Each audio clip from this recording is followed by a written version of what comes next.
महाभारत की कथा। शिखंडी की कहानी। महाभारत कथा के अनुसार भीष्म द्वारा काशीराज की ज्येष्ठ पुत्री अम्बा का ही दूसरा अवतार शिखंडी के रूप में हुआ था। प्रतिशोध की भावना से उसने भगवान शंकर की घोर तपस्या की और उनसे वरदान पाकर महाराज द्रुपद के यहाँ जन्म लिया।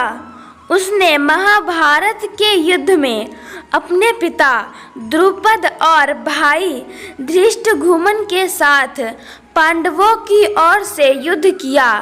काशीराज की 2 और बहनें थीं, जिनका नाम अंबिका और अंबालिका था। विवाह योग्य होने पर उसके पिता ने अपनी तीनों पुत्री का स्वयंवर रचाया। हस्तिनापुर के संरक्षक भीष्म ने अपने भाई विचित्रवीर्य के लिए, जो हस्तिनापुर का राजा भी था, काशीराज की तीनों पुत्री का स्वयंवर से हरण कर लिया। उस तीनों को वह हस्तिनापुर ले गए। वहाँ उन्हें अम्बा के किसी और के प्रति आसक्त होने का पता चला। भीष्म ने अम्बा को उसकी प्रेमी के पास पहुँचाने का प्रबंध कर दिया, किंतु वहाँ से अम्बा तिरस्कृत होकर लौट आई। अम्बा ने उसका उत्तरदायित्व भीष्म पर डाला और उनसे विवाह करने का जोर दिया। भीष्म द्वारा आजीवन ब्रह्मचर्य का पालन करने की प्रतिज्ञा से बंधे होने का तर्क दिए जाने पर भी वह अपने निश्चय से विचलित नहीं हुई।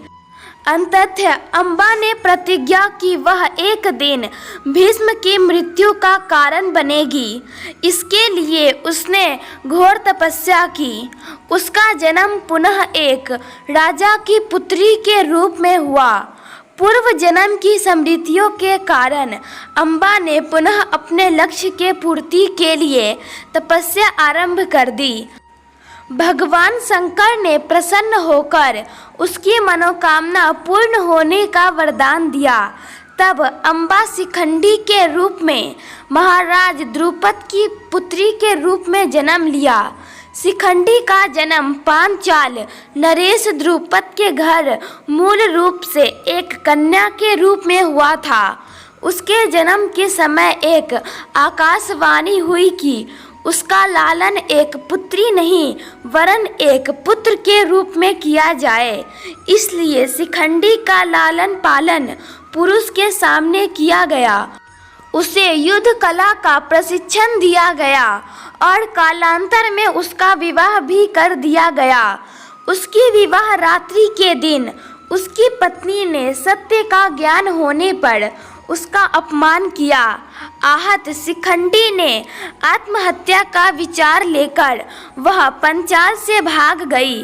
तब एक व्यक्ति ने उसे बचाया और अपना लिंग परिवर्तन कर अपना पुरुष तब उसे दे दिया। इस प्रकार शिखंडी एक पुरुष बनकर पांचाल वापस लौट गया और अपनी पत्नी और बच्चों के साथ सुखी वैवाहिक जीवन बिताया। उसकी मृत्यु के पश्चात उसका पुरुष तब यक्ष को वापस मिल गया। कुरुक्षेत्र के युद्ध में 10वें दिन वह भीष्म के सामने आ गया, लेकिन भीष्म ने उसके रूप में अम्बा को पहचान लिया और अपने हथियार रख दिए।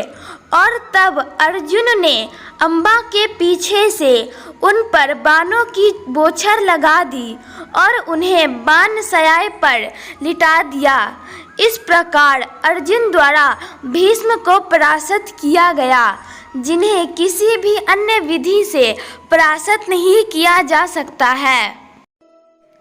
आशा करती हूँ आप लोग को मेरी ये छोटी सी पेशकश पसंद आई होगी।